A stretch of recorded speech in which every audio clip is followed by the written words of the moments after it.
Então abram a Bíblia aí em Atos capítulo 2. E o versículo 4, ali onde está marcado ali. Eu estou resistindo ao máximo entre colocar sempre o texto bíblico no PowerPoint. E a minha vontade é que, se eu tiver um pouco de influência aqui na igreja, é que o texto bíblico nunca fica no PowerPoint. Para a gente acostumar a manusear a Bíblia. A igreja ela sempre teve esse elemento de nós manusearmos a palavra. E a gente está perdendo isso, né? Deixa eu me achar com esse fio aqui. Então vamos lá? Atos capítulo 2, versículo 4 até o versículo 13. Nós estamos numa série de Atos dos Apóstolos. É a 5ª semana dessa série, ou seja, já passamos de um mês. E hoje eu vou falar sobre o abençoado dom de línguas, onde gera muita polêmica, muito calor e pouca luz, muitas discussões. E a gente tem que se definir o que a gente crê, o que a gente entende pelo dom de línguas, tá? Então Atos capítulo 2. Semana passada eu preguei do versículo 1 até o versículo 4. Hoje eu vou pregar do 4 em diante. Eu vou tocar no 4 ainda, porque na parte B do versículo eu não preguei semana passada. Vamos ler todo mundo junto? Atos 2, do 4 ao versículo 13. Diz assim: todos ficaram cheios do Espírito Santo e passaram a falar em outras línguas, segundo o Espírito lhes concedia que falassem. Versículo 5. Ora, estavam habitando em Jerusalém judeus, homens piedosos, vindo de todas as nações debaixo do céu. Quando, pois, se fez ouvir aquela voz, afluiu a multidão, que se possuiu de perplexidade, porquanto cada um os ouvia falar na sua própria língua. Estavam, pois, atônitos e se admiravam, dizendo: vede, não são porventura galileus todos esses que aqui estão falando? E como os ouvimos falar, cada um em nossa própria língua materna? Somos partos, medos, elamitas, e os naturais da Mesopotâmia, Judéia, Capadócia, Ponto e Ásia, da Frígia, da Panfilha, do Egito e das regiões da Líbia, nas imediações de Cirene, e romanos que aqui residem, tanto judeus como prosélitos, cretenses e arábios. Como os ouvimos falar em nossas próprias línguas as grandezas de Deus? Versículo 12. Todos atônitos e perplexos interpelavam uns aos outros: que quer isto dizer? E outros, porém, zombando, diziam: estão embriagados. Senhor Jesus, eu te peço que se faça presente aqui essa noite, através da ministração da tua palavra, através da pregação da tua palavra. Ajuda-me nas minhas limitações a transmitir a tua palavra de forma fiel para os teus filhos. Em nome de Jesus, amém. Os irmãos podem sentar. Eu vou tomar um gole d'água na minha caneca da Faniquita.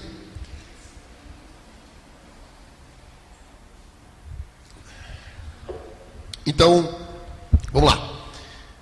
Tudo em Atos dos Apóstolos, tudo o que acontece em Atos dos Apóstolos é para proclamar Jesus. O pessoal consegue ler aqui atrás aqui? Atos. Para quê? Peraí.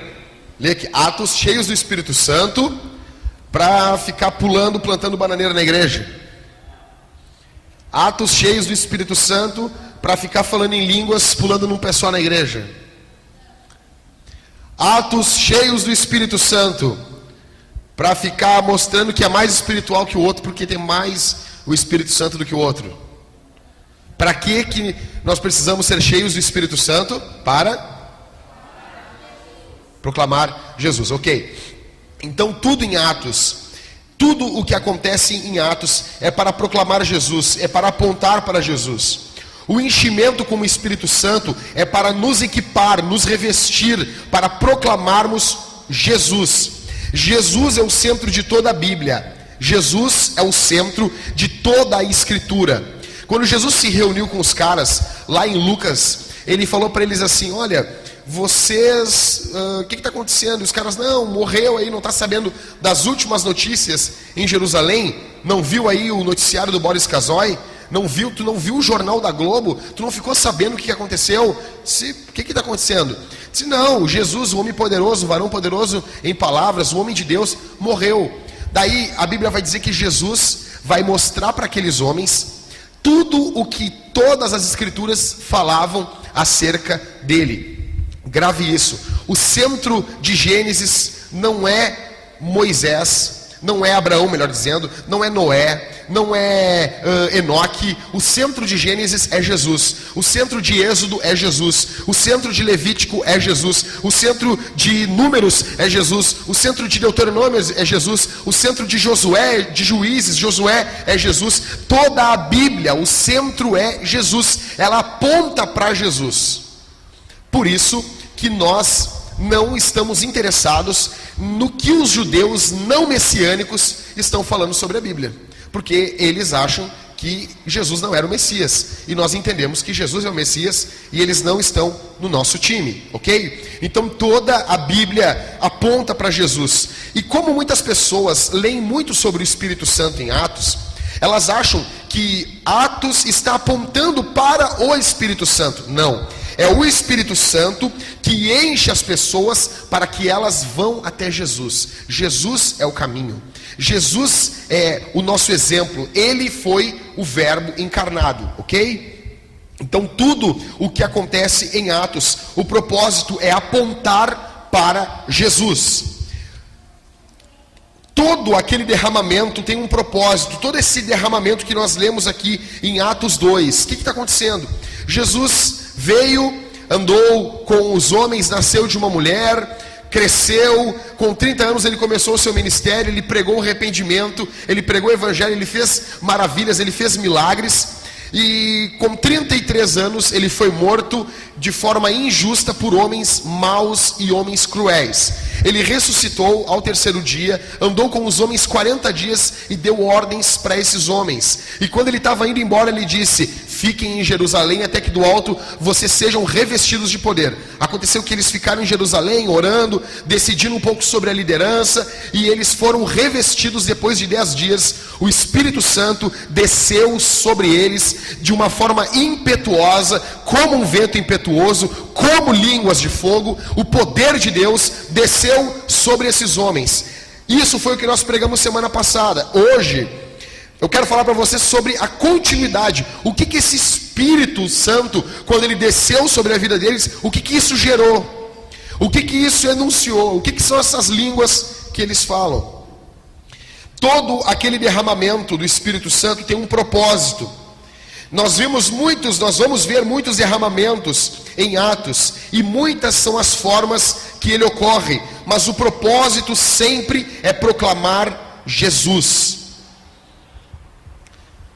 Vai ter muitas formas, daqui para frente nós vamos ler várias vezes, o Espírito Santo descendo sobre eles sendo impactados pelo poder de Deus. E muitas vezes nós não entendemos que em Atos 2, o fenômeno que vai acontecer são línguas de fogo, né? O fogo sobre a cabeça deles, e o vento impetuoso, é como um vento impetuoso e como línguas de fogo. Só que nós vamos encontrar em Atos capítulo 2 que eles não falam em línguas. Em Atos capítulo 2 eles estão orando, o local treme, e diz a Bíblia que eles são cheios do Espírito Santo. Ali eles não falam em línguas.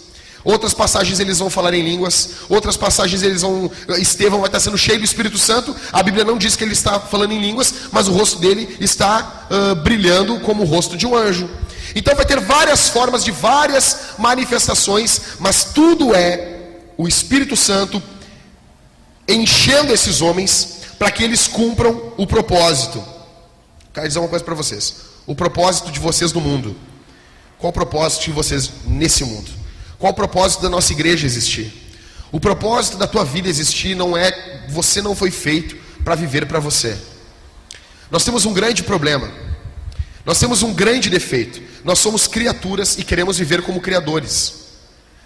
Pense em você. Você cria algo, criou um boneco, e tu deu vida para ele, tu colocou ele a andar, deu vida, deu condições para ele andar, ele começa a andar pelo poder que tu passou para ele, e ele chega num dado momento que ele quer viver de forma autônoma, sendo que esse boneco ele não tem condições nenhuma de existir se tu não comunicar vida para ele. Assim somos nós. Nós temos uma tendência à autonomia. Nós queremos usar toda a nossa vida, todos os nossos talentos, todos os nossos dons, todo o nosso tempo, todos os nossos recursos financeiros, toda a nossa existência para nós. Para nós. Eu quero dizer uma coisa para vocês. Vocês não existem para vocês. Vocês existem para Deus. A coisa mais santa do mundo é o homem. A gente fica pensando que Deus tem locais santos no mundo, né? Não, tudo é santo. As coisas são profanadas. A maior profanação do mundo é o que acontece com o corpo humano. É o que acontece com os homens quando se viram as costas para Deus. Vocês são propriedade exclusiva de Deus. O Evangelho é um resgate a essa consciência. O propósito da igreja é testemunhar a glória de Deus nos quatro cantos da terra. Por que nós existimos? Sim, nós existimos para nos edificarmos, para sermos cheios do Espírito Santo, para Deus ir curando as nossas mazelas. Nós vamos glorificando a Deus, vamos vivendo uma vida de igreja glorificando a Deus. Só que o nosso propósito nesse mundo é proclamar o Evangelho. Eu quero dizer uma coisa para vocês, todos que estão me ouvindo aqui. Todos que estão me ouvindo. Eu coloquei essa semana numas redes sociais a seguinte frase. Eu vou ver se eu me lembro mais ou menos. Todo o propósito do homem, da igreja, nesse mundo, é proclamar o Evangelho.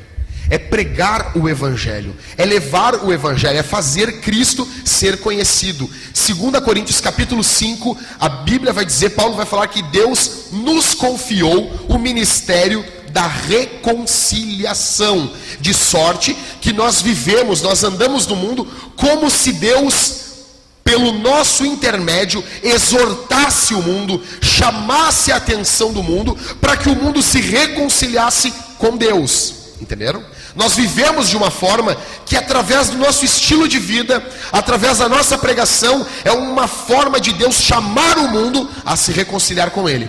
Se vocês não vivem desse jeito, se vocês não têm esse estilo de vida, é uma oportunidade para se arrepender hoje. 2, não entenderam o que é o Evangelho. Não entenderam o que é o cristianismo.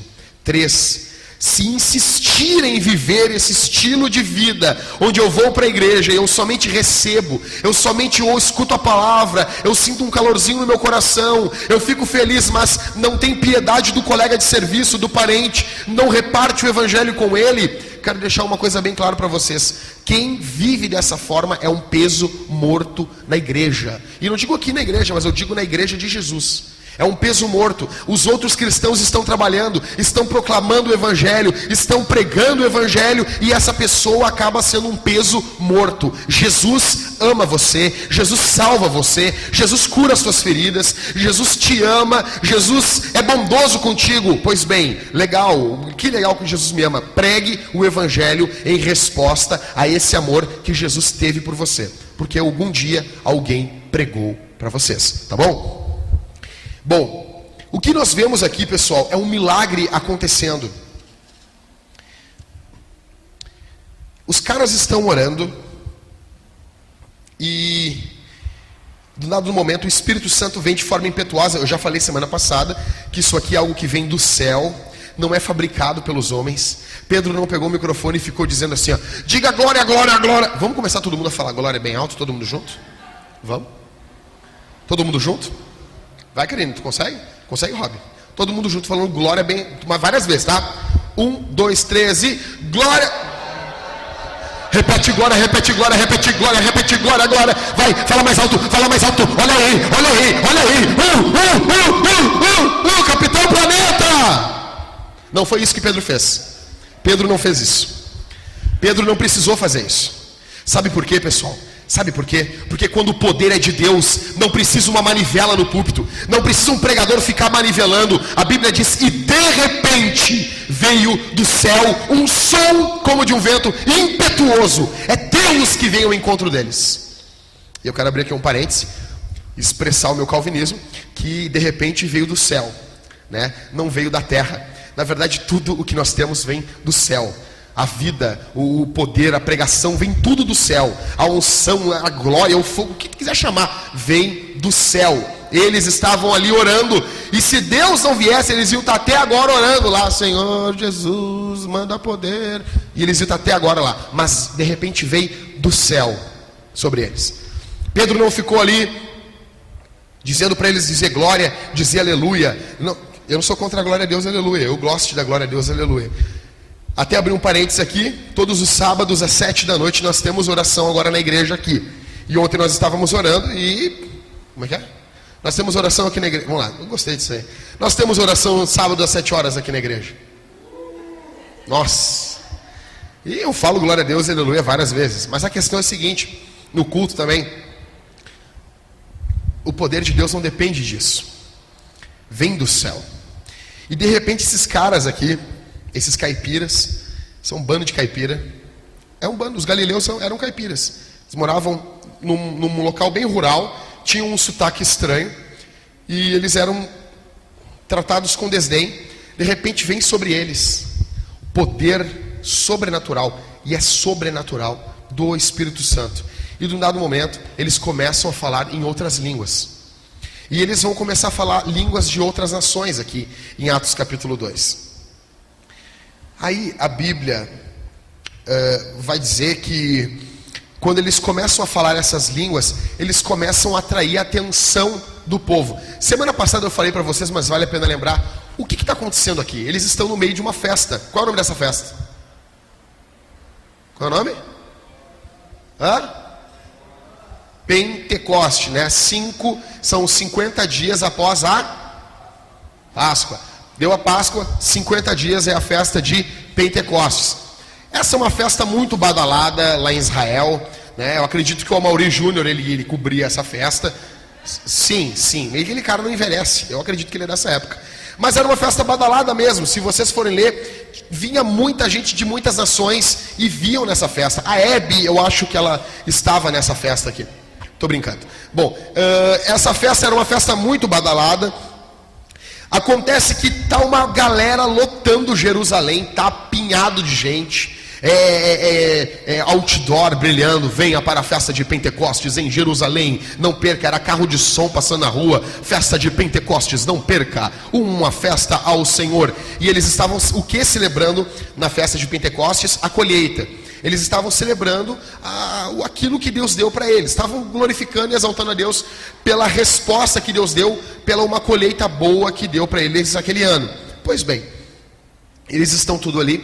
E esse poder vem sobre os discípulos no dia da festa de Pentecostes. Não foi um dia antes, não foi um dia depois. É no dia exato que está lotado de gente em Jerusalém. E esse milagre dessas línguas que vem sobre os discípulos vai atrair a atenção dos incrédulos.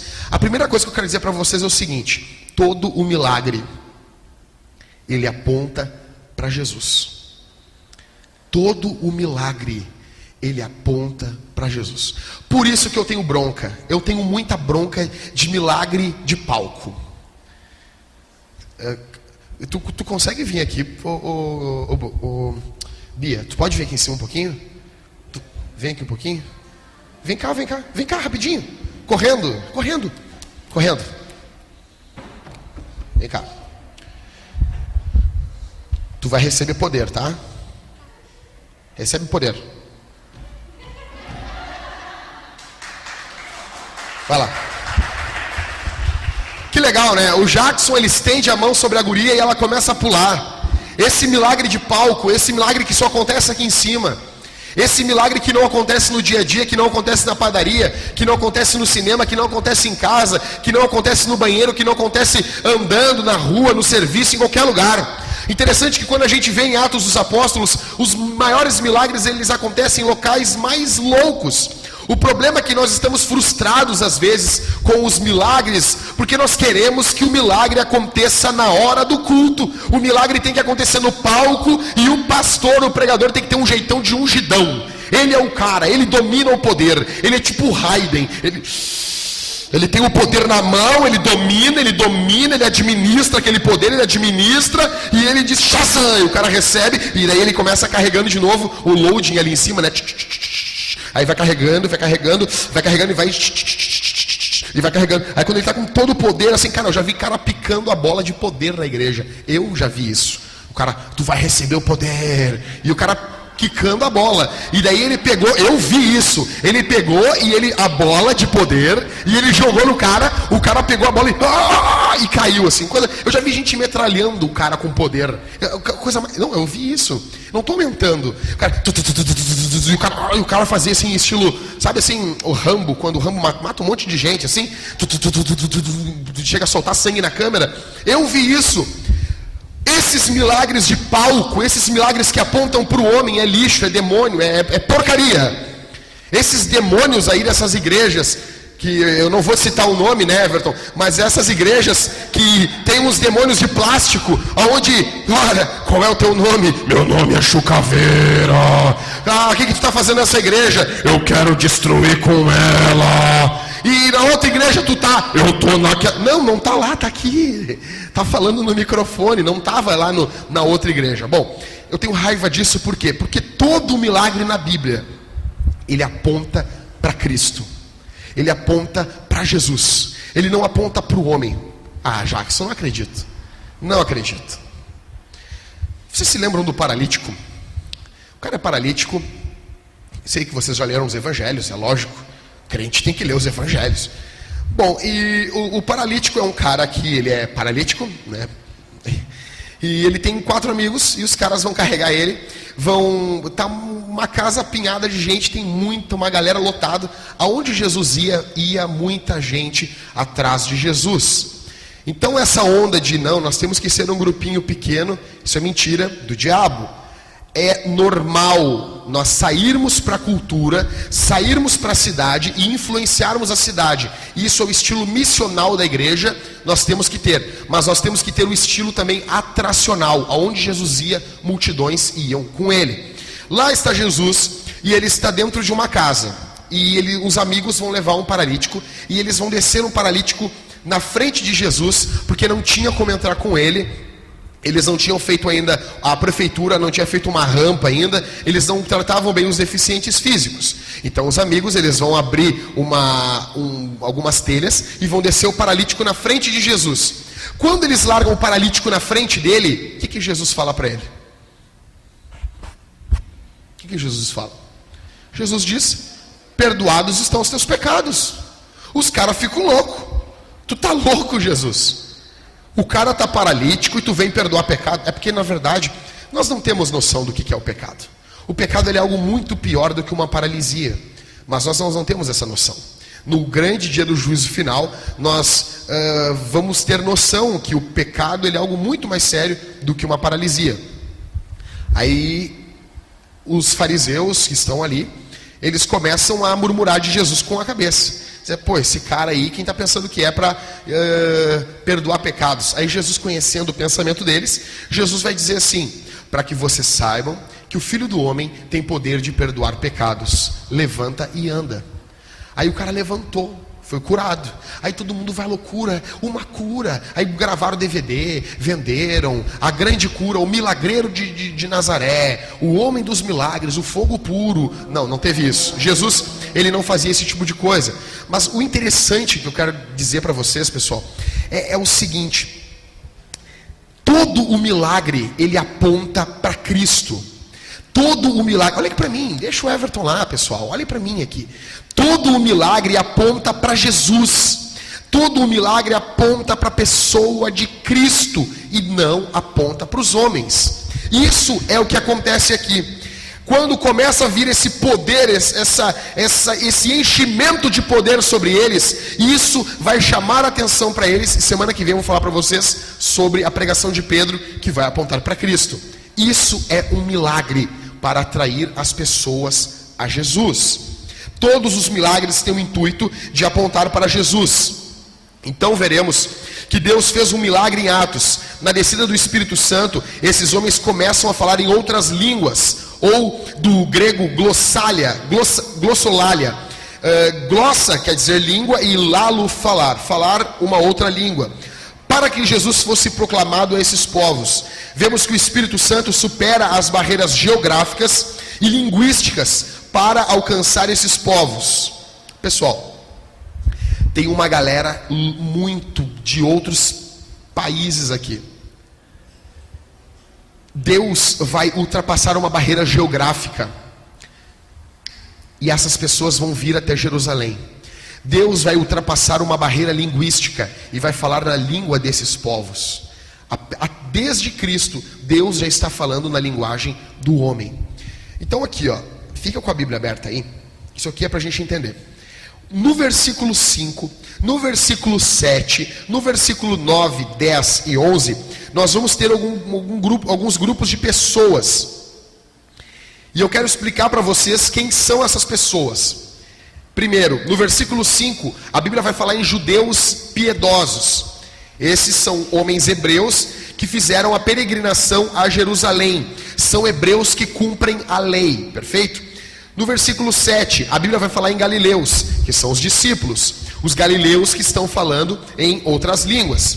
Quem são os galileus? São os caipiras da área rural do norte de Israel, ao redor do mar da Galileia. Eles tinham um sotaque diferente, eram iletrados, simples e homens do campo. Versículo 9, os partos viviam na região que hoje é o Irã. Versículo 9, os medos. Nos tempos de Daniel, esses governavam com os persas, mas fixaram na Pártia. Quem leu aqui o livro de Daniel se lembra? Os medo-persas, se lembram? Os caras estão aqui na festa em Jerusalém. Versículo 9, os elamitas, eles são os moradores da região sudoeste do Império Parto. Versículo 9, naturais da Mesopotâmia. Esse naturais da Mesopotâmia significa entre os rios Tigre e Eufrates. Muitos judeus ainda vivem ali, são descendentes dos que foram para o cativeiro e nunca retornaram. Teve um cativeiro em Israel, os judeus vão para lá cativos, a maioria voltou, mas alguns não voltaram. Versículo 9, Judéia, toda a região uma vez controlada por Davi e Salomão, incluindo Síria. Sempre quando a Bíblia falar, Judéia, é a região que Davi e Salomão dominou, incluindo a Síria. Versículos 9 e 10, Capadócia, Ponto e Ásia, da Frígia, da Panfilha. Todos esses eram distritos da Ásia Menor, no qual atualmente é a Turquia. Versículo 10, Egito. Egito igual a Egito. Que legal, né? Então, Egito é igual a Egito. É o mesmo tamanho, é o mesmo território, é tudo a mesma coisa. Versículo 10, Líbia e nas imediações de Cirene, distrito que ficavam a oeste do Egito, junto com a costa do norte na África. Versículo 10, Romanos, quem morava em Roma, desde o 2º século antes de Cristo, muitos judeus foram morar lá. Versículos 11, prosélitos. Quem são prosélitos? São os gentios convertidos ao judaísmo, são os judeus romanos, na verdade os judeus romanos eram aqueles que mais queriam pregar para converter as pessoas não judias, aqueles que não eram judeus e se convertiam ao judaísmo, eles chamavam eles de prosélitos. Sempre quando a Bíblia falar, os prosélitos, é aquele cara que não era judeu e se converteu ao judaísmo. Versículo 11, melhor dizendo, cretenses, são os moradores da ilha de Creta, ao sul da costa da Grécia, longe pra caramba, para vocês verem como essa festa atraiu gente de longe. E por último, versículo 11, os arábios são os judeus que moravam no sul de Damasco, entre os árabes nabateus. A gente pode ler isso depois em Gálatas 1:7. Bom, interessante que quando a gente vê esse tipo de coisa aqui, Deus fez tanta questão de alcançar esses caras. Deus fez tanta questão de alcançar esses caras. Por que nós não fazemos questão em alcançar os homens? Por que nós não fazemos questão de alcançar as nações? Se Deus está indo para um lado, se Cristo caminha em direção a missões, e a minha vida, com o meu estilo de vida, caminha ao contrário disso, eu sou um anticristo. Cristo vem para fazer missões, vem para alcançar o homem, nos chamou não para nós termos uma ótima vida nesse mundo, nos chamou, o nosso principal chamado no mundo não é acumular riquezas, o nosso principal chamado é pregarmos o Evangelho. E a nossa nação é uma nação totalmente secularizada. Esse é o nosso propósito. É muita gente que está junto aqui, e Deus faz questão de alcançar essas pessoas. Aí esses caras vão começar a falar em línguas, e vai atrair a atenção de todos esses homens, porque eles estão falando nas línguas desses caras. Pega como se fosse, me diz um pessoal bem pobre aqui do Brasil, o cara sai falando dos nordestinos. Todo mundo fala, né? Os nordestinos. Mas tem bastante gente sofrida lá. Tem gente de dinheiro, né? Tem bastante político com dinheiro no Nordeste, né? Bom, mas não sei, aqui no Rio Grande do Sul, qualquer lugar, gente bem pobre, bem paupérrima, que fala bem mal, que vive da agricultura, que tem um português truncado. E essas pessoas, de repente, no meio da Copa do Mundo, agora, com os franceses vindo aí, com os americanos, eles começam a falar na língua dessas pessoas. É a mesma coisa. Só que aqui a Copa não é do mundo, né? Aqui a Copa é de Deus. Mas hoje agora a Copa é do mundo. Bom, e daí o mundo vai estar no Brasil e o pessoal vai estar falando na língua dessas pessoas. Imagina que louco. O francês vem com aquele jeito bem fresco dele e diz assim: cara, esses caras que estão aí, eles não são pobres, eles não são moradores de favela. Quem são esses caras para estar falando a nossa língua? É isso que acontece. Aí tem muitas pessoas que ficam em dúvida. Elas leem 1 Coríntios, capítulo 12, capítulo 13 e o capítulo 14, e elas vão ouvir sobre as línguas. Elas já ouviram muitas línguas na igreja. Quantas pessoas aqui já estiveram em uma igreja pentecostal? Quantas pessoas já ouviram pessoas falando em línguas? Nunca ouviu, Everton? Bom que ele está prestando atenção, né, Everton? Bom, então o que eu vou explicar aqui é bem interessante. Existem algumas diferenças entre as línguas que foram faladas na carta ali, que Paulo está tratando aos primeiros Coríntios, e as línguas que são faladas em Atos capítulo 2. Tá? Então, vamos lá. Primeira diferença. As línguas em Atos eram a proclamação, ou seja, os discípulos falavam aos homens. Já as línguas em 1 Coríntios eram oração, ou seja, os crentes falavam a Deus. Dessa forma, essas línguas eram diferentes quanto ao seu endereçamento. Primeiro, as línguas que são faladas em Atos capítulo 2, elas não são línguas para Deus. Ninguém aqui está falando algo para Deus. Todo mundo aqui está falando aos homens, para os homens. Vocês entenderam isso? Tá? As línguas são nos idiomas desses povos que eu acabei de falar para vocês. Os galileus estão falando nesses idiomas maravilhas de Deus, só que é na língua dos homens. Já em 1 Coríntios, o que Paulo está tratando não são línguas que se dirigem aos homens, porque Paulo vai dizer que tem que ter um intérprete. Tá? E Paulo vai dizer que aquele que fala em línguas, ele fala a Deus e não aos homens, ou seja, é uma oração. Já quero abrir um parêntese. Quantas vezes você já esteve em alguma igreja e alguém de um lado começou a falar em línguas, e começou a falar em línguas, e foi falando com força, e foi impostando a voz, e foi falando em línguas, e dava umas batidas com o pé no chão, né? E a coisa é, quando o cara faz assim, o troço é forte, né? E um lá na igreja levanta e diz: eis, porque sempre começa com eis, né? Eles sempre vão começar com eis. E vai dizer: assim diz o Senhor. E o cara fala em línguas e o cara vai interpretando, né? E ele fala em línguas e o cara vai interpretando, e ele fala em línguas e o cara vai interpretando. Isso não existe. Como assim? Não. Se alguém falar em línguas num culto e alguém for interpretar, o que essa pessoa vai interpretar é uma oração. Porque o dom de interpretar línguas não muda a natureza daquele dom. E o dom de línguas é uma oração. Digamos, nós estamos aqui no culto e o Robson começa a falar em línguas. E eu, pelo Espírito Santo, começo a entender o que ele está falando. Quando eu for interpretar para a igreja, eu vou dizer assim, irmãos, sem sair falando, fechando, eu vou dizer assim, irmãos, nós estávamos orando aqui, enquanto o Robson acabou falando em línguas aqui no nosso meio, eu entendi o que ele estava falando. Ele estava orando e na oração dele ele dizia assim, Senhor, nos enche mais do teu Espírito para proclamarmos o teu evangelho em Porto Alegre.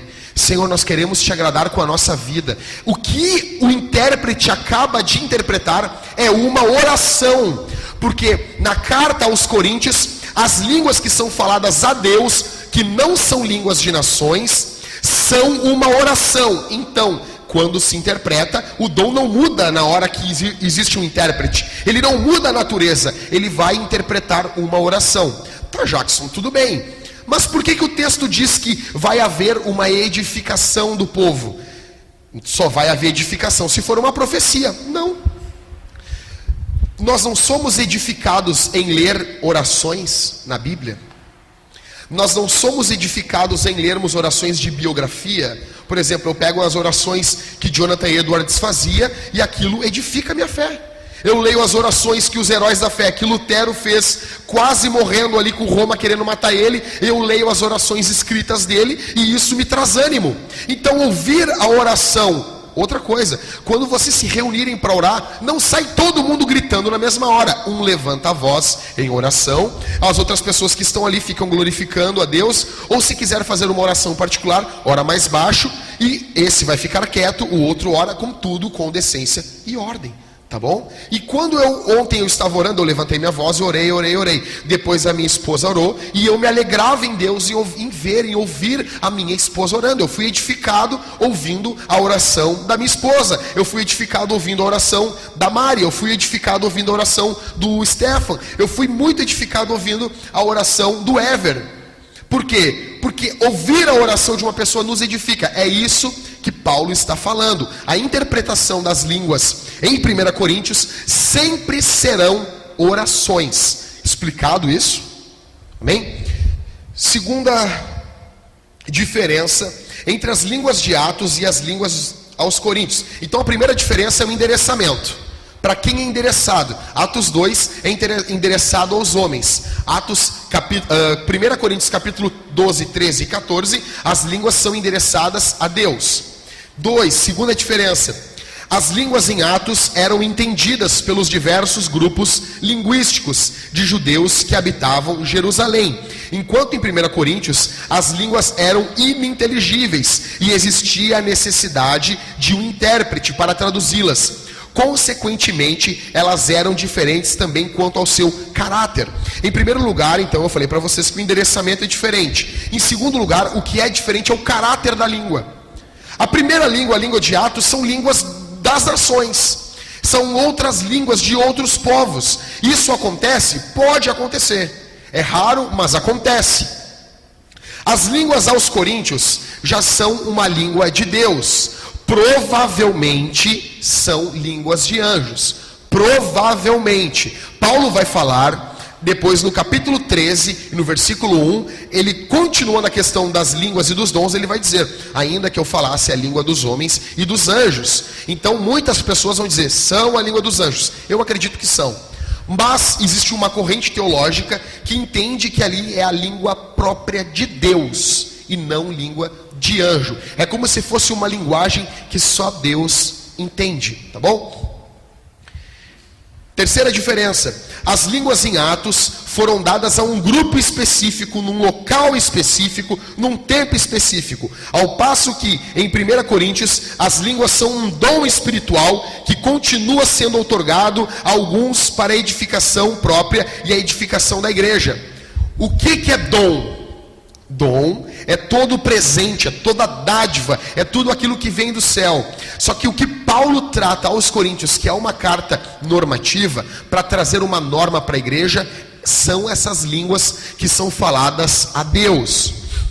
Quarta diferença: as línguas em Atos eram dialetos, ou seja, línguas faladas e entendidas pelos vários povos que estavam em Jerusalém. Ao passo que em 1 Coríntios, quem falava em línguas proferia mistérios e ninguém podia entender. Leia em casa 1 Coríntios 14, 2. Quinta diferença: as línguas em Atos não precisam de um intérprete, pois cada um ouvia falar em sua própria língua, enquanto em 1 Coríntios, até quem fala não entende. Vocês entenderam isso, né? Que até quem fala não entende o que fala, a não ser também se tenha o dom de interpretação. Sexta diferença: as línguas em Atos têm o propósito para proclamar as grandezas de Deus para fora. Eu não estou mandando ninguém para fora, tá? Não expulsei demônio nenhum aqui. As línguas em Atos têm o propósito de proclamar as grandezas de Deus para fora da igreja, edificando as outras pessoas. Já em 1 Coríntios, as línguas não devem, vou ler isso aqui bem alto, as línguas não deveriam ser usadas em público, a não ser se houvesse um intérprete. Era um dom de autoedificação. Então no culto, começou a falar em línguas. Cara, se tu começar a falar em línguas no culto, eu vou te olhar. Ninguém está reprimindo línguas aqui. E eu vou esperar que alguém interprete. Se ninguém interpretar, irmão, menos. Isso é ser espiritual. Isso é ser cheio do Espírito Santo. Isso é não ser menino. O dom de línguas é um dom de autoedificação. Não é algo para mim fazer na frente dos outros. É algo para mim fazer eu e Deus. Quer falar em línguas? Fala baixinho, bem baixinho, ou na tua casa. O problema é que a maioria das pessoas hoje em dia não tem vida de oração em casa e querem orar que nem uns loucos só na igreja. Paulo vai falar isso. Ah, Jackson, tu é frio, tu é gelado, tu é sorvete, tu é de sorvete, tu não é fogo puro, tu não é do reteté de Jeová. Então Paulo também não era, tá? Porque Paulo falou para as pessoas não falarem em línguas na igreja, falarem em casa. E se falar na igreja tem que ter intérprete. E se ninguém interpretar, fique quieto, é o que a Bíblia diz. Em sétimo, as línguas faladas em Atos eram faladas para todos aqueles que estavam, por todos aqueles que estavam cheios do Espírito. Enquanto em 1 Coríntios é um dom espiritual concedido não a todos, mas apenas a alguns. Aqui está o problema. A gente lê em Atos capítulo 2, versículo 4, todos foram cheios do Espírito Santo e passaram a falar em outras línguas. Todo mundo foi cheio do Espírito Santo. Esse é o nosso rumo, esse é o nosso norte. Mas não quer dizer que todo mundo vai falar em línguas. Ah, Jackson, não, eu fico com o que está escrito na Bíblia. Tudo bem, então toda vez que tu ficar cheio do Espírito Santo, tem que vir do céu um som como de um vento?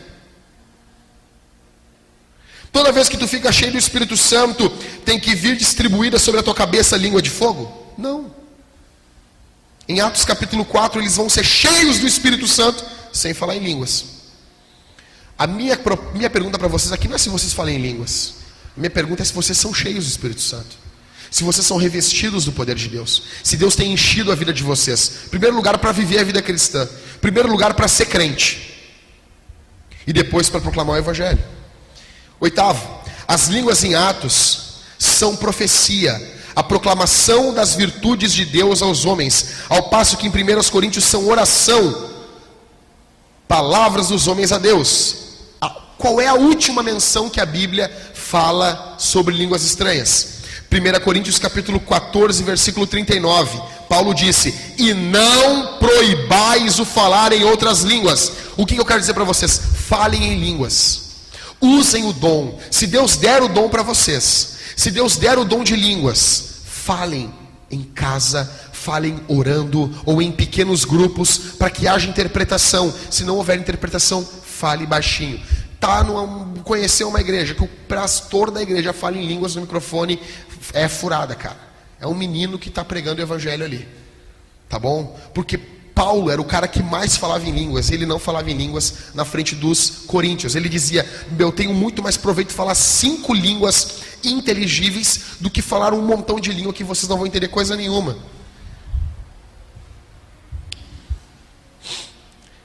O problema não são os dons espirituais, porém a maturidade espiritual. Os dons, as línguas não são o problema. O problema é que tem muita gente imatura, muita gente que quer se autoafirmar na igreja, muita gente que quer mostrar que é espiritual. Tem igreja que não consagra o cara se ele não fala em línguas. Sabiam disso? Não, ele não vai ser separado obreiro porque ele não fala em línguas.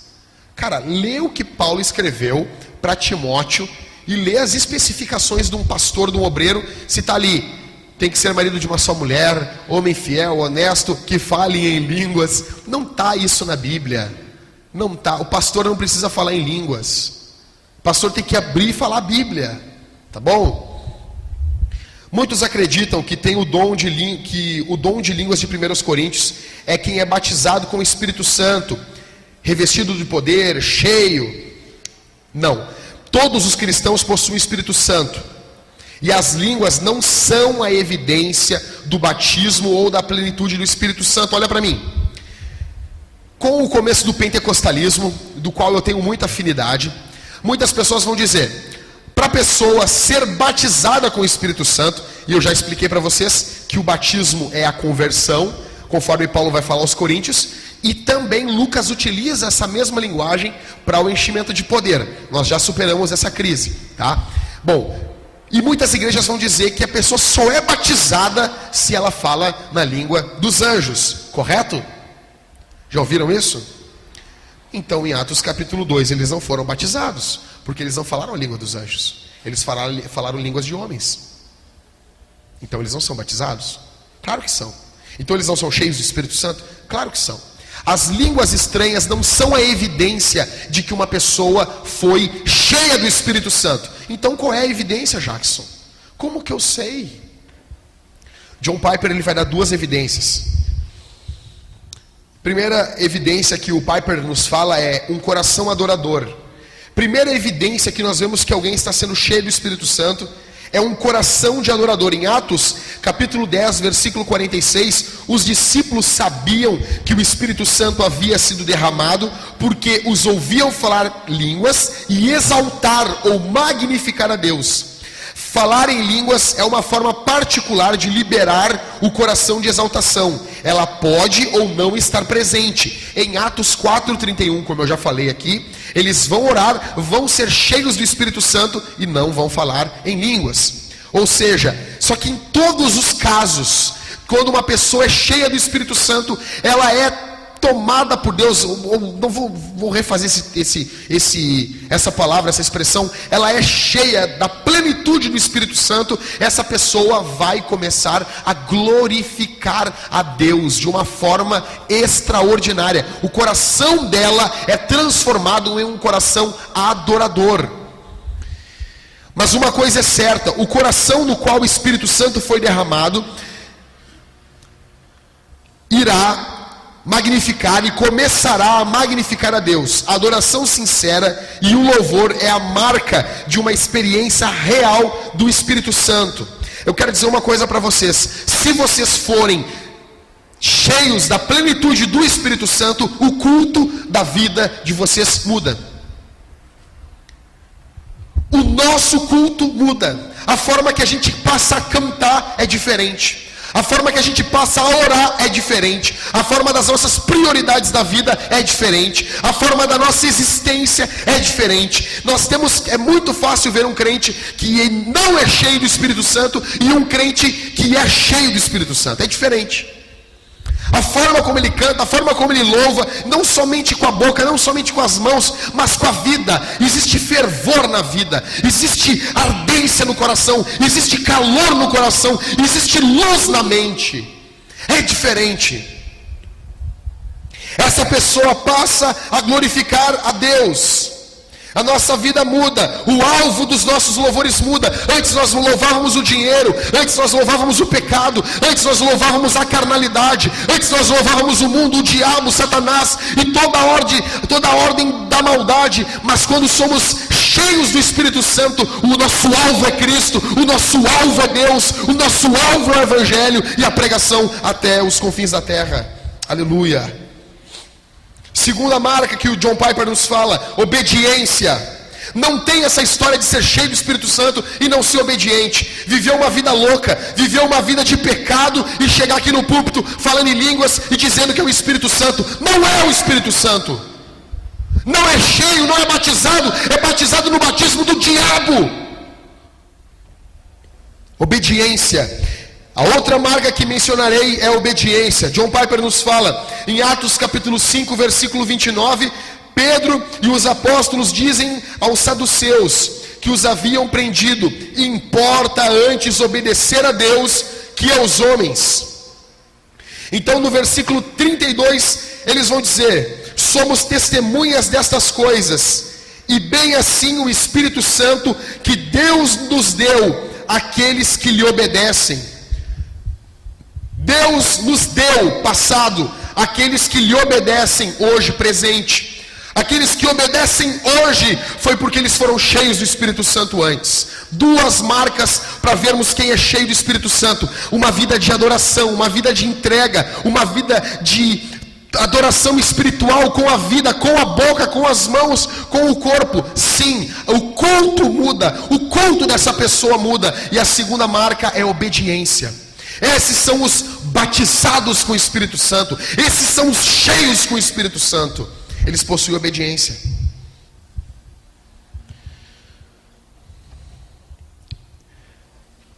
É inevitável, quando o objeto da adoração do nosso coração muda, a nossa obediência muda.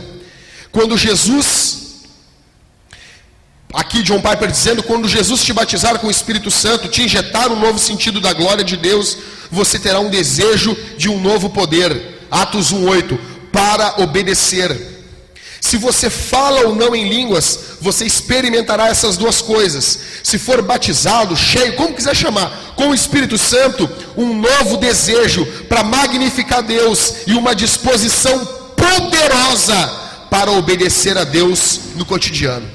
Duas coisas que vão vir sobre o crente batizado, cheio, tomado pelo Espírito Santo, como quiser dar o nome, reformado pelo Espírito Santo, bota o nome que tu quiser. Um crente cheio na plenitude de Deus, ele vai glorificar a Deus, ele vai ter uma disposição para glorificar a Deus. E ele vai ter uma disposição sobrenatural em obedecer a Deus.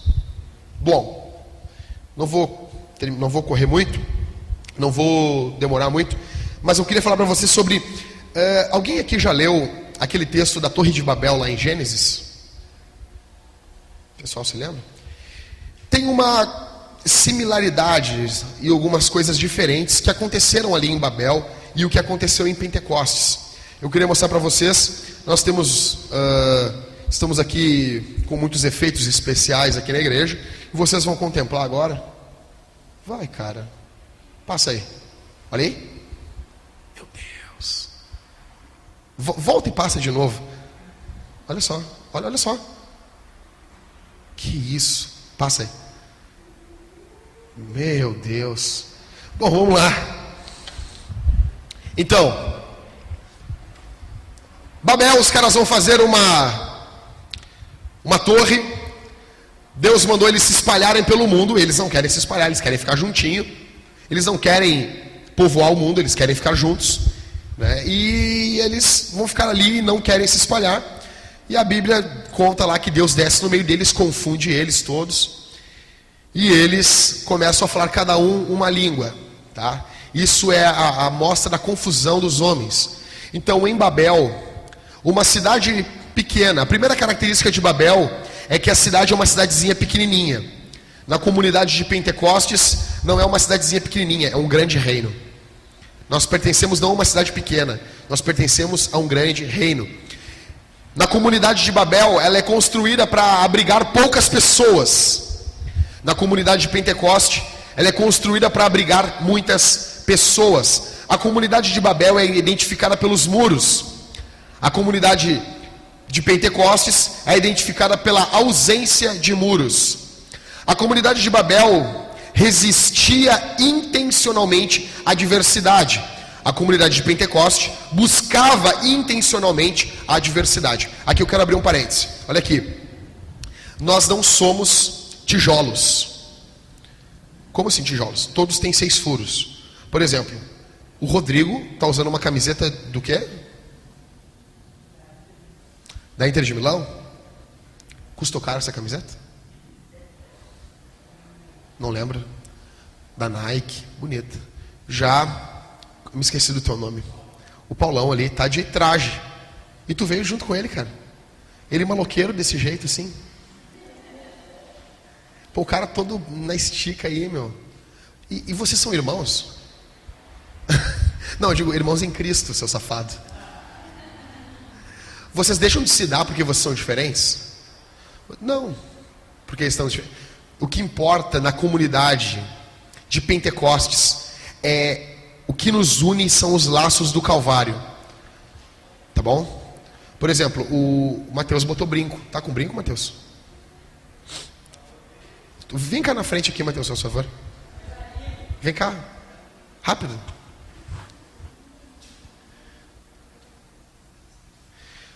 São 2 brincos de bebês. É verdade. É verdade ou não é verdade? É legal. Quando eu vi ele, eu fiquei feliz. Que bom que ele quer usar brinco. Né? Mas, continua homem, né? Claro. Tá bom. Porque nós somos uma comunidade de Pentecostes, nós não somos uma comunidade de Babel. Eu não tenho vontade de usar brinco. Provavelmente nunca vou usar. Mas eu gosto dessas diferenças. Eu falei uma vez numa entrevista que eu dei num site e perguntaram qual é o estilo da tua igreja. Aí eu disse, cara, a gente é pequeno demais ainda para dar um estilo, mas meu sonho de igreja é ter um tatuado e do lado dele um cara que usa uma calça até aqui em cima, um óculos fundo de garrafa, uma camisa polo e fica dando tchau assim para as pessoas. Meu sonho é isso, é ter um careta de um lado e um cara todo tatuado, e ter um cara que usa umas calças grandona. Por exemplo, o Stephen, ele toca com bermudas de basquete aqui na igreja. Eu acho legal isso, ele é feliz desse jeito, entendeu? Quem sou eu para dizer que isso não é legal? Eu sou feliz que ele usando isso. Por quê? Nós somos uma comunidade de Pentecostes. Babel não. Babel é tudo igualzinho. Em quinto, a comunidade de Babel evita a hospitalidade. Eles não querem hospitalidade, eles não querem receber ninguém diferente no meio deles. É tudo igualzinho, então eles não recebem ninguém. Em quinto, a comunidade de Pentecoste pratica a hospitalidade. Nós queremos receber bem vocês, nós queremos que vocês sejam bem recebidos no nosso meio. Em sexto, a comunidade de Babel, ela reunia um povo homogêneo, tudo igual, homogêneo, muito parecido. Em sexto, a comunidade de Pentecoste reúne um povo heterogêneo, diferente, de outras línguas, de outros costumes, de outras nações. Esse é o propósito de Deus. Leia Apocalipse, tá? Que nem eu falei para um amigo meu, cara, se eu fosse fazer missões na Índia, no interior da Índia, eu ia raspar o meu cabelo e eu ia deixar crescer aqui atrás só uma trança e eu ia andar com um vestidão pregando a Bíblia para eles. Por quê? Eu estou no meio na China, melhor dizendo, eu estou no meio de chineses. É assim que eu tenho que me vestir, tá bom? Mas como estamos em Porto Alegre, nos vestimos como porto-alegrenses, tá bom? Em sétimo, a comunidade de Babel exaltava o próprio nome. Eles queriam fazer o nome deles grande. Em sétimo, a comunidade de Pentecoste, a igreja, exaltava o nome tá muito fraco, Deus que me perdoe, cara. É isso aí, estilo espartano.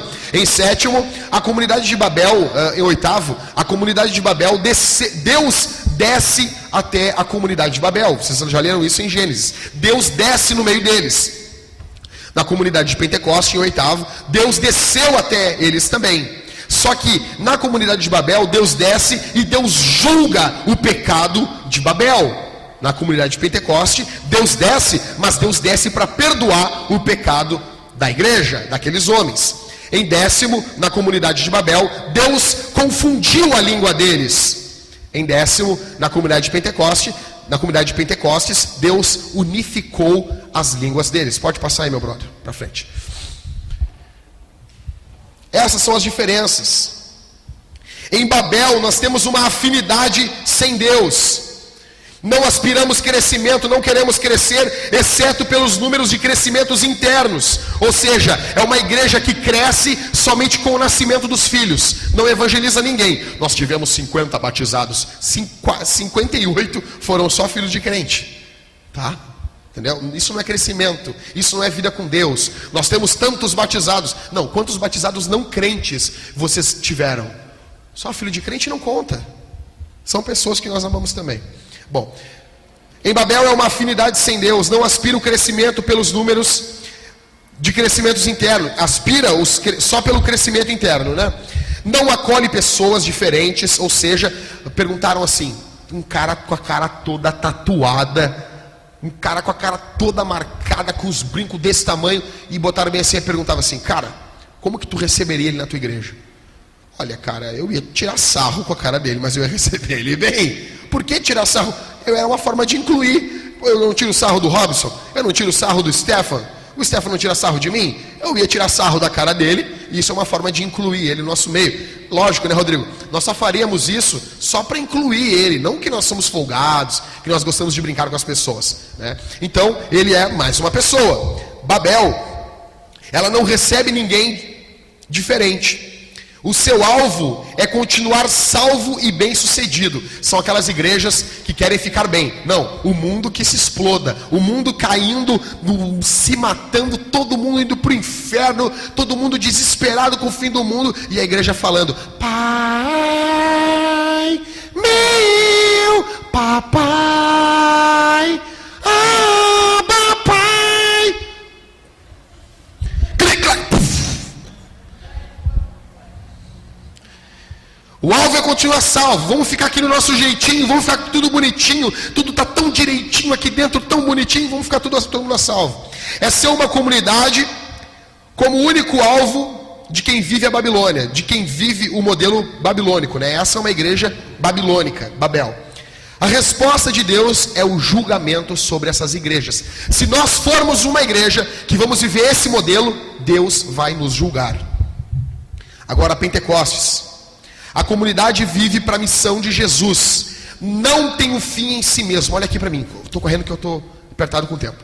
A comunidade de Pentecostes não tem um fim em si mesmo. O nosso propósito não é tornar o nosso nome grande. O nosso propósito é proclamarmos o Evangelho. As pessoas não se mantêm unidas porque são similares, mas porque estão na mesma missão, com o mesmo Senhor. Nós não estamos juntos porque nós somos iguais em tudinho. Nós estamos juntos porque nós temos o mesmo Senhor, porque nós estamos na mesma missão. É isso que nos faz estarmos juntos. Eu sou gremista para a glória de Deus, e eu me dou com colorados, e eu converso com colorados. Se fosse assim, se eu fosse Babel, eu jamais ia querer ter um relacionamento com colorados. Mas não, eu quero o bem dos colorados, não do Inter, tá bom? Então que fique bem claro isso. A comunidade de Pentecoste quer expandir o reino, quer crescer. A comunidade não é o alvo, porém a comunidade serve para um fim, a missão em Jesus. Todo mundo fica pensando, vamos edificar a nossa comunidade, vamos cuidar da nossa comunidade. Não, o fim da igreja não é a comunidade. O fim da igreja é o mundo, para alcançar através da comunidade. Entenderam isso? Correndo.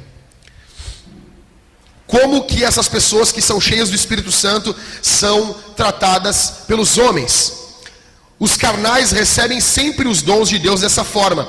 Sempre quando vocês forem querer conversar com alguém, notem que as pessoas vão falar com você sobre os dons do Espírito desse jeito. Capítulo 2, versículo 7, eles vão tratar eles com preconceito. Não são galileus? Vê seminário? Não, mas tu nem conhece, o que tu quer falando, cara? Tá? Então, a primeira forma que vão tratar as pessoas é com preconceito. Segunda forma, vão tratar com ceticismo. O que é isso dizer? Versículo 12 do capítulo 2. O milagre clareou a mente dos apóstolos e turvou a mente dos céticos, atônitos e perplexos. Meu Deus, é que nem o gatinho lá da internet. Vocês conhecem, né? Viciadas em YouTube. Em terceiro, zombaria. Versículo 13, zombando diziam, estavam bêbados. Quer ver uma igreja cheia do Espírito Santo? Vocês vão ver uma igreja que vai ser zombada pelos homens.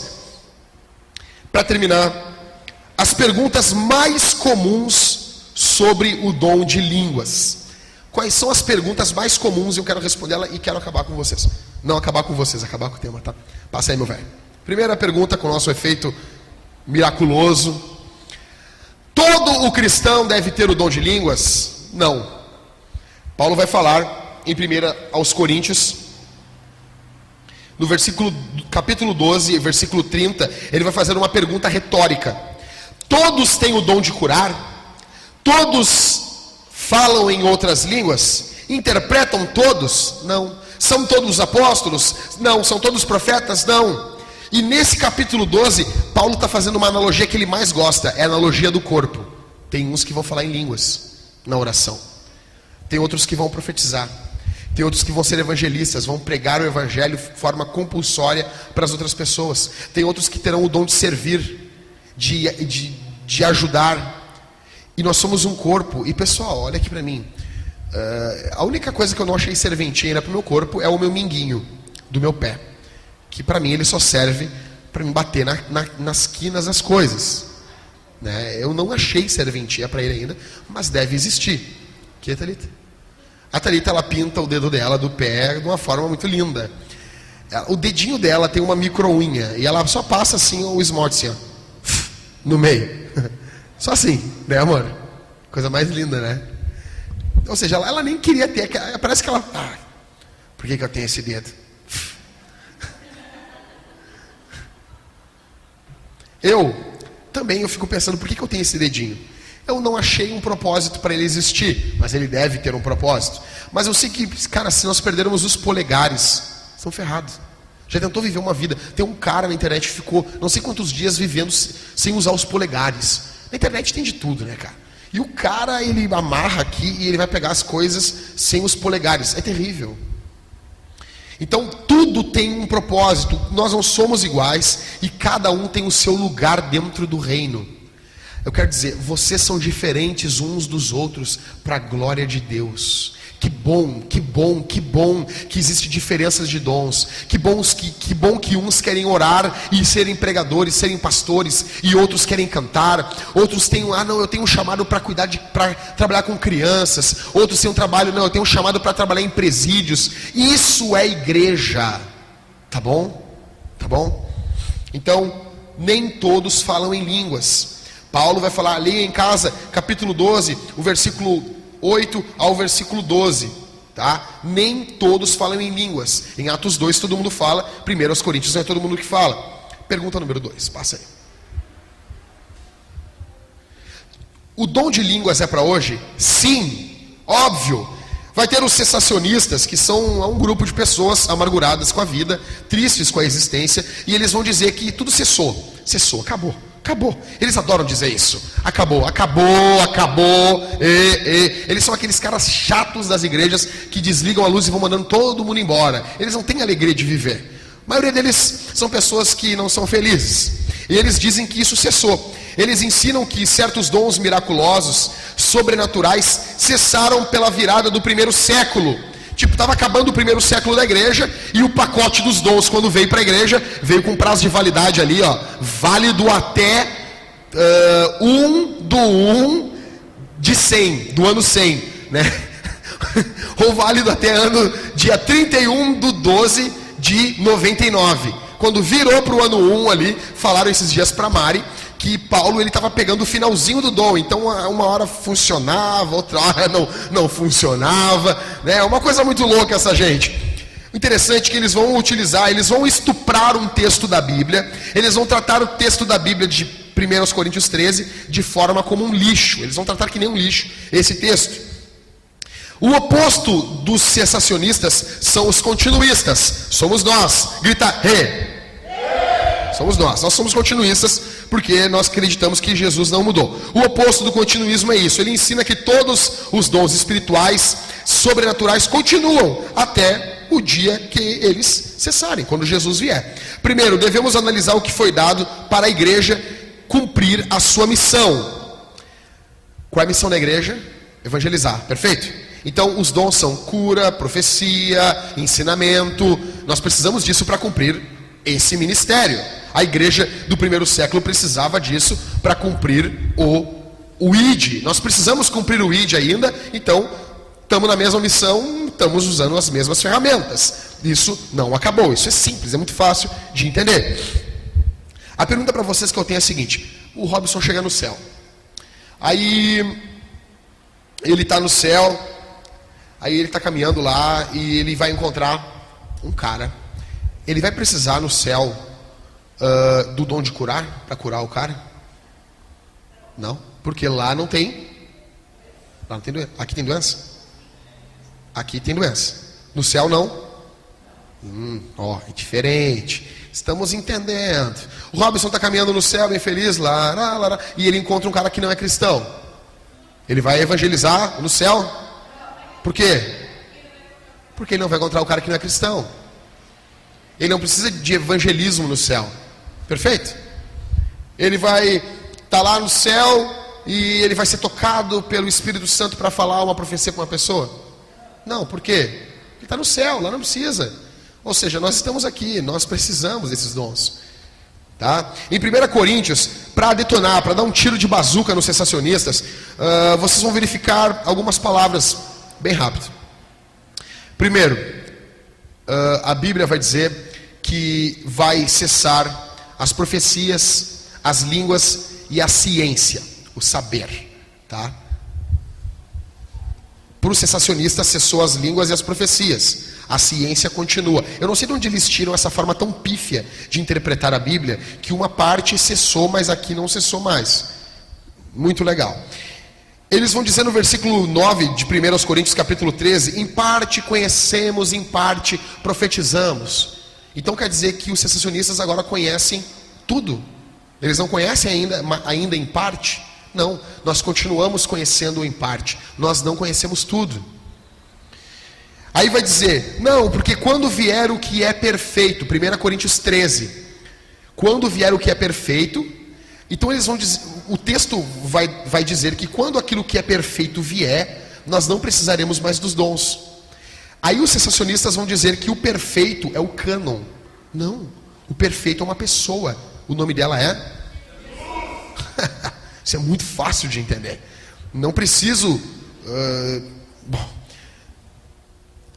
Jackson, não sei, não está batendo ainda, não sei. Legal. Só que no versículo 12, o versículo 12 é a bomba choquinoriana nos sensacionistas. É uma bomba é isso aí. A Bíblia vai dizer, Paulo vai dizer que quando os dons cessarem, vai ser quando nós vermos ele face a face. Alguém aqui já viu Jesus face a face? Não, os dons ainda têm validade. Não venceu a validade dos dons. Ninguém aqui está trocando etiqueta de uma validade vencida e colocando uma que está valendo. Não, nós não vimos Jesus ainda face a face. Nós ainda estamos, versículo 13 é o último versículo para detonar, quando ele diz, ficam a fé, a esperança e o amor, dos quais a fé e a esperança vão acabar. No céu nós precisaremos de fé? Não. Fé é aquilo que eu não vejo. Eu preciso de esperança no céu. Eu tenho uma... Não, mas o amor continua existindo. Eu não tenho a fé, a esperança e o amor hoje? E ele está contrapondo que o tempo dos dons é o tempo ainda onde existe a fé, a esperança e o amor. É muito fácil de entender. Próxima pergunta, rapidinho, correndo. 1, 2. Tá, Jackson, tudo bem. Me convenceu, tudo bem. E o abuso com esses dons? Não me venha você. E essas igrejas que fica todo mundo correndo, o cara correndo com o banco para cima, para baixo, parecendo um louco, um retardado. O cara sai correndo, cuspindo nas pessoas, falando em língua, fazendo boca de serpente, se rastejando, fazendo unção do leão. Entendeu? E essas pessoas, e esses abusos. Pessoal, tem abuso com tudo que é dom de Deus. Todos os dons de Deus são abusados pelos homens. Todo dom de Deus é mal usado. O sexo não é um dom de Deus. O sexo não é um presente de Deus. As pessoas viraram, tem gente que virou pervertida. Usou de forma errada o dom de Deus. A vida não é um dom de Deus. A vida não é um presente de Deus. Não tem pessoas que usam a vida para propósitos ruins. O tempo, o nosso tempo não é um propósito de Deus. Nosso tempo é um presente de Deus. E tem pessoas que usam mal o tempo. O ensino, o dom de ensinar. Não tem pessoas ensinando a Bíblia de forma errada? Tem, porque elas estão abusando do dom de Deus. Pastorear não é um dom? É um dom. Não tem pastores falsos? Pastores picaretas? Tem. Passa rapidinho a última pergunta aí. Última pergunta. Ok, tudo bem. Posso falar em línguas alto no culto? Não! Não!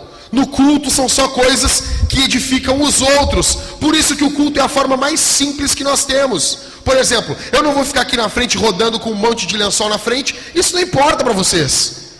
Essas igrejas que as pessoas ficam com os lençóis, se rodeando com o lençol. E tem um tapete grande, fica as pessoas caídas no chão. E uma pessoa cantando: Jesus, eu quero vestir tua camisa com as mangas maior que meus braços, correr pela casa com teu sapato e te abraçar, lara, lara, lara, lara, e te abraçar.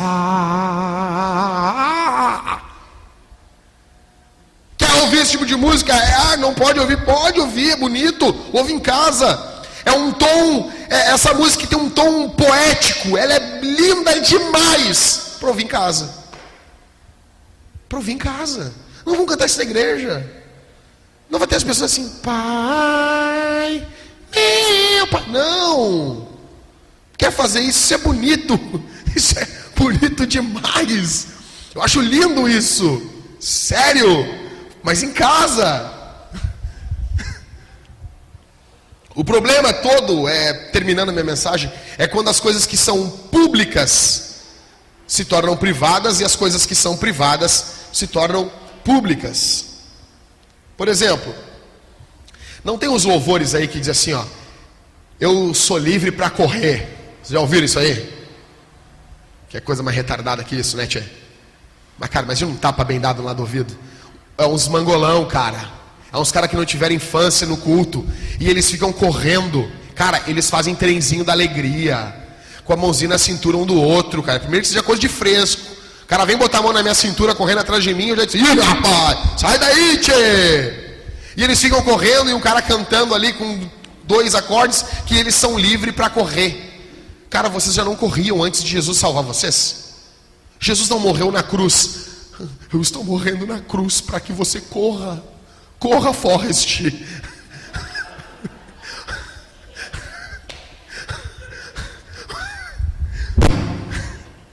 Eu acho que tem alguém que me sopra isso aqui é espiritual.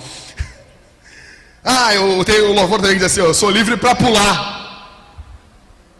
Jesus morreu na cruz. Eu morri na cruz para que você comprasse um pogobol e pulasse.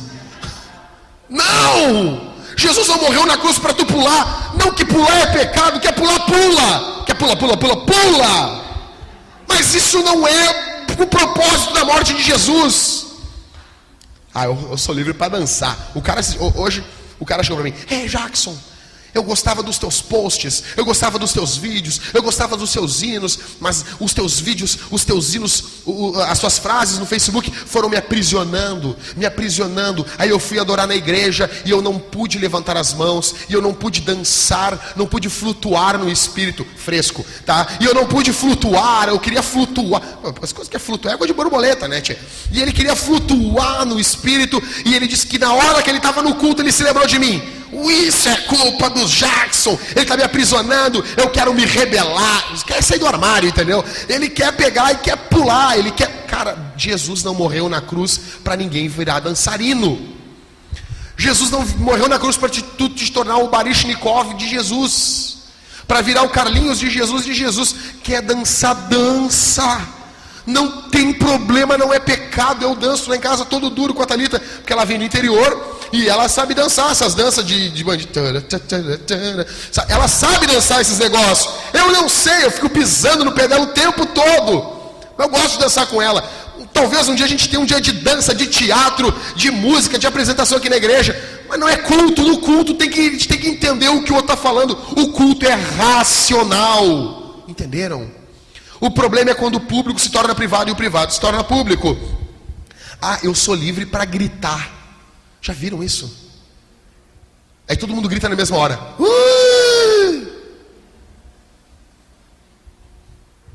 Jesus morreu na cruz para você gritar. Jesus morreu na cruz para mim pular, dançar, para mim virar um retardado, cara. Não! São coisas boas que são privadas e não públicas. Por exemplo, futebol. Futebol é uma coisa privada. Eu não preciso fazer balãozinho aqui na frente da igreja aqui para vocês verem assim. O futebol é uma coisa que não é para o culto. Nem tudo é para o culto. Lê livro. Lê livro em casa. Comer comida. Vou comer comida no culto porque comer comida é tão bom. Eu como para a glória de Deus. Não. Cortar as unhas. Tinha um presbítero numa igreja que eu congreguei. Ele cortava as unhas em cima do púlpito. Que ele gostava tanto de estar na igreja que ele cortava as unhas. Cortava as unhas na casa dele. Terminando, igreja, vamos buscar o Espírito Santo. Independentemente das línguas, temos que cumprir a missão de Jesus.